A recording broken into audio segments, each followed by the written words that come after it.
Welcome to Marlborough Junior Reporters. We're here today with Sharon at Tougas Farms. This is my first time at Tougas Farms, so what type of stuff do you do here? So this is a second generation fruit farm. It's been around for just over 40 years, and we grow all kinds of fruit. Like I've said, we've had strawberries. We started in June with strawberries. We have cherries, which is a very short season. We do blackberries, blueberries, peaches, nectarines, apples, pumpkins. So from June 1st until Thanksgiving, you can find something to do here at the farm. So there's always picking. You can pick your own fruit. We have a playground. We have a barnyard so that the kids can feed the animals, so that adults can feed the animals. I love to feed the animals. We have our grill, which is open on weekends in the fall, and we were actually open several weekends during the summer this year. We have a donut hut, so there's always fresh apple cider donuts, and in off seasons, there'll be strawberry donuts, there'll be blueberry donuts. We've had some pumpkin donuts. So we have some specialties. We have a couple of events that we have every year. We have our Donut Days of Summer, which is in August with lots of different donuts, donut activities. We're getting ready to have Tougas Fest weekend after next. We have pick or treat, so you can actually come dressed up and go through the orchard and get candy and pick some apples. Lots of different things, lots of family fun, lots of outdoor. We always have a bakery. We always have an ice cream shop. The farm store is always open, so you want to come out, you want to check it all out. We have a little bit of everything for everybody. Thank you. Do you guys usually struggle in the seasons other than autumn, or are you so successful in autumn that it doesn't really affect the other seasons and lets you just farm? So fall is definitely our most busy season because we have so many varieties of apples and so many acres of apples. But we also have strawberries, cherries, blueberries, blackberries, peaches, and nectarines, and then of course pumpkins. Sometimes we are very, very weather dependent. So like last year, because of that freeze, that deep freeze we had in February, we totally lost our cherry and peach crop. So we had to really struggle to make up for that. We had to find other ways to get people to come out to the farm and enjoy the farm. We had the grill open. We did a few events. Luckily, strawberry season was excellent. This year, we've had everything. So we start June 1st and we really go through all the way until Thanksgiving, but apple season is definitely our biggest season. Most people here. And there's a lot of people that come and they don't realize that we do other things. They just consider us an apple farm, but we have lots of other things to offer. Very interesting. How do you adapt to the different ways to grow all these different crops? So our grower, it works very closely with UMass. We have a lot of different organizations that he works with for pest control, for new growing techniques. He stays very in tune with what is happening in the industry and what we need to have. So he's always testing things out. So he's on top of it. He stays on top of it. This is what he went to school for. This is what he does. And fruit is very, very important to him. We use everything we have. We don't... very little fruit gets wasted here. It's either picked by customers, picked by us, put in our baked goods. We make caramel apples, so lots of things we do, but he stays right on top of what is happening in the industry at this time. Cool. Hi, my name is Anna. It's so nice to meet you. Hi, Anna. So one of the questions I had was, how do you keep each fruit clean for your customers? Is there a sort of way that you disinfect or you remove any pests from our fruit?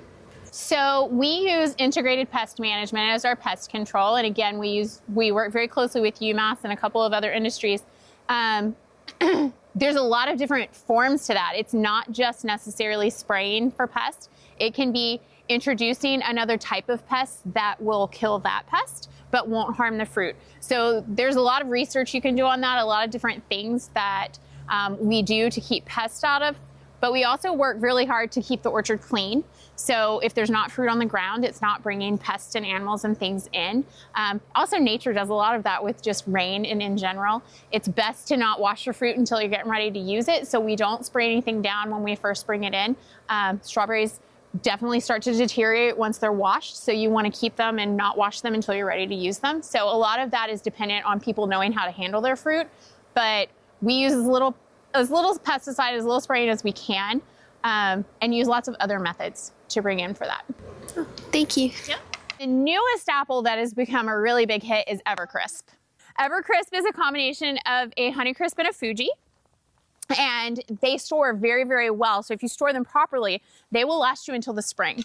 So you want to store them in your refrigerator, low temperature, high humidity, and they'll last you a really long time. What's really funny is that Rosalie is a sister apple to Evercrisp. It is also a Honeycrisp and Fuji combo, but it tastes totally different. It's so weird how like the same fruit can taste completely different. Tastes completely different. Same parents, just like brother and sister. Hi, I'm Sammy, and my question was, what happens to the fruit that does not get sold? So we don't have a lot of fruit that doesn't get sold. Most of our fruit actually gets picked by our customers because we're You Pick Farm. But we do pick and sell here in the store. But we also pick fruit. If it's not perfect fruit, it gets sent to the bakery so it can get sliced up and used in all of our baked goods. We have pies, we have crisp, we have coffee cake, we have all kinds of things. It even goes in our donuts. So we'll have strawberry donuts as well as apple cider donuts. We'll have blueberry donuts as well as apple cider donuts. And then we do a lot of wholesaling out if we have an overabundance of fruit. Like a lot of apples will go out to other farms, to restaurants, lots of places will get them to use. So very little fruit doesn't get used. And if it's too bad for us to use, even in the bakery, things like that, we feed it to the goats. That's really great that you're using everything. Using all Nothing of it. is waste. Oh, other than probably apples, what fruit do you produce the most of?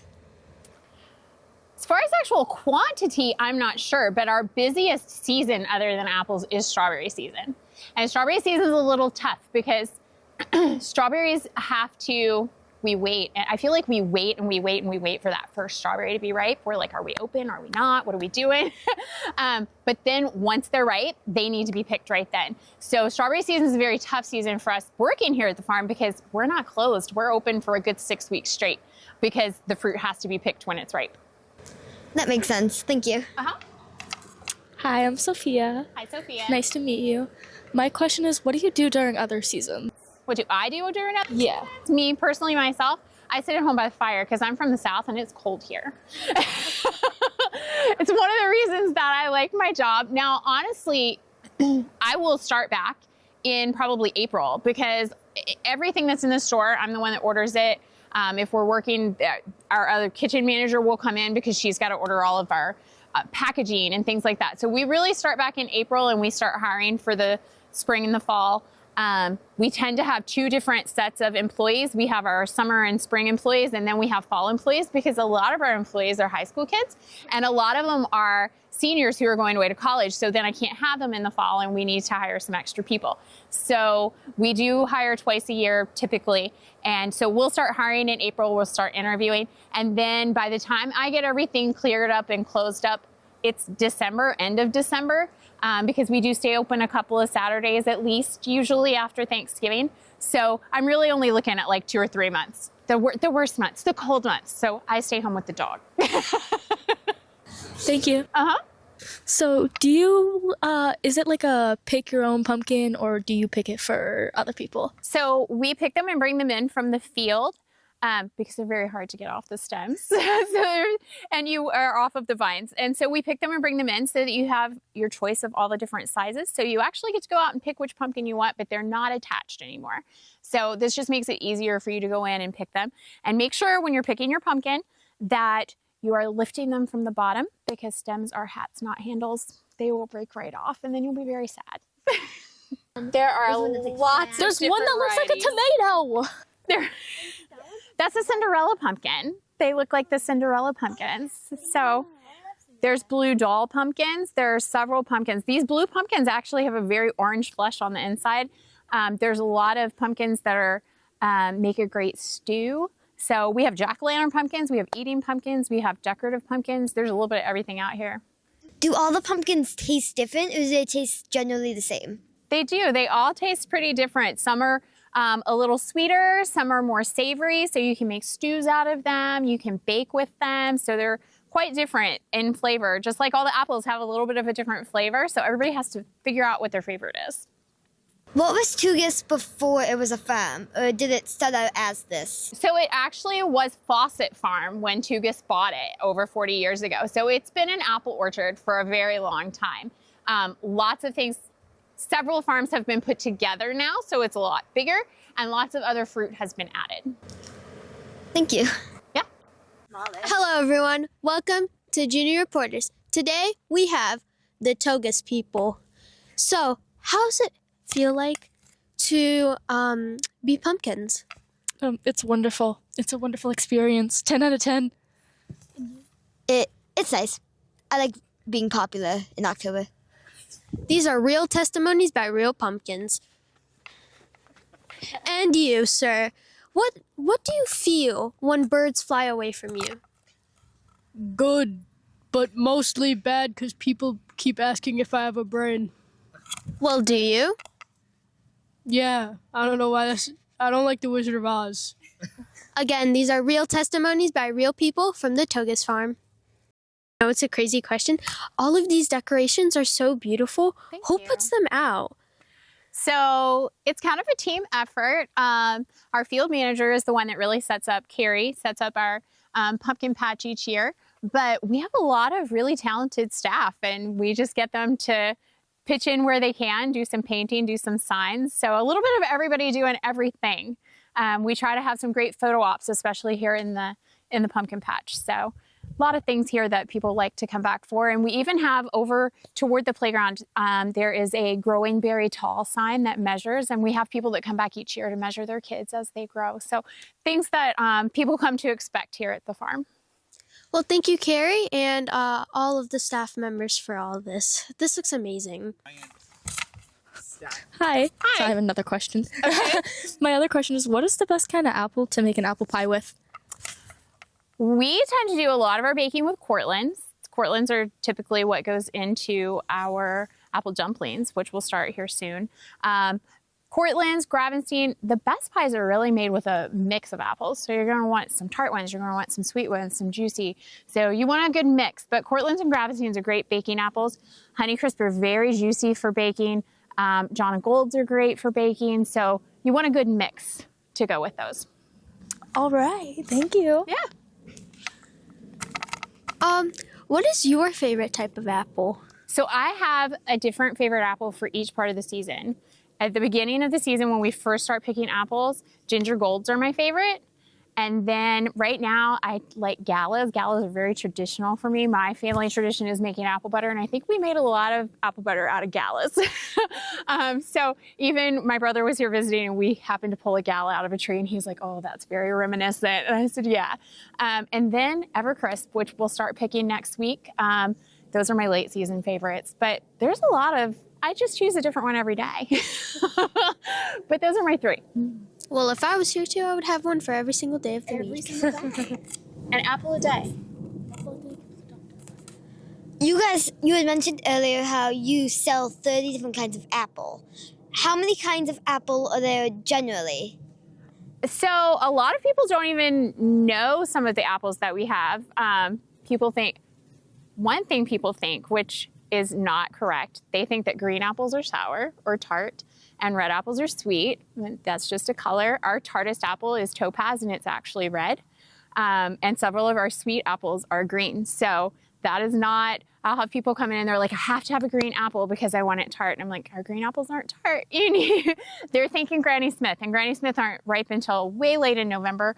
So we have very few of those, actually. I don't even know if we have any more Granny Smith because we're closed by that point in the year. So topaz is our most tart right now, and those are apples that are picking right now.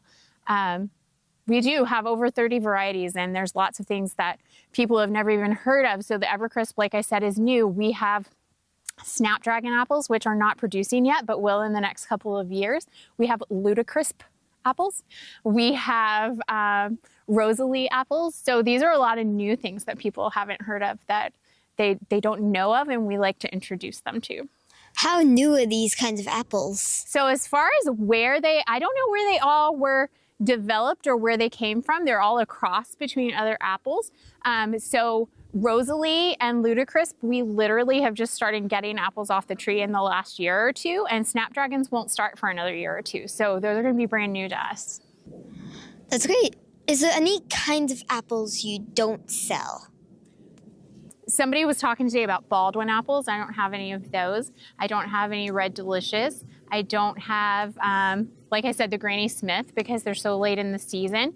So things that are typically easy to get somewhere else, we kind of stay away from. And we try to go for things that we know grow really well here in Massachusetts and things that we can learn from. Thanks. Do the different types of apples like take different conditions to grow, or is it just like the same thing for all the trees? I think once we get down the growing of them and the temperature is very important. Like I said, there were a lot of orchards last year that lost their apples because of that frost in May. Somehow, I guess being up here on the hill, we didn't have that problem last year, but we did have some frost issues this year. So it's really very weather related and just trying to figure out what they need and where the best place to plant them. Interesting. And what is your sweetest apple that's available this year or this month? So most people consider the Honeycrisp to be the sweetest. Our grower's favorite is the John and Gold, and that's sweet. And then, of course, Ambrosia is a very sweet apple. Honeycrisp. Gala and Honeycrisp are the two apples that I always have at home. I never have any apples at home. I don't know how to feed a goat. So put it in your hand and just hold your hand out straight. You want to hold it? No. I call him Earl, but his name is actually Snickerdoodle. Do you want me to hold the light? Okay.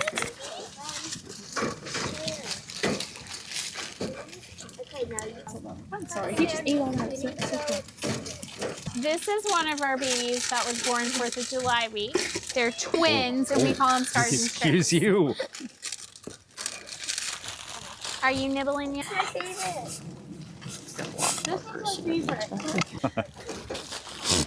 Oh, bless you. Man.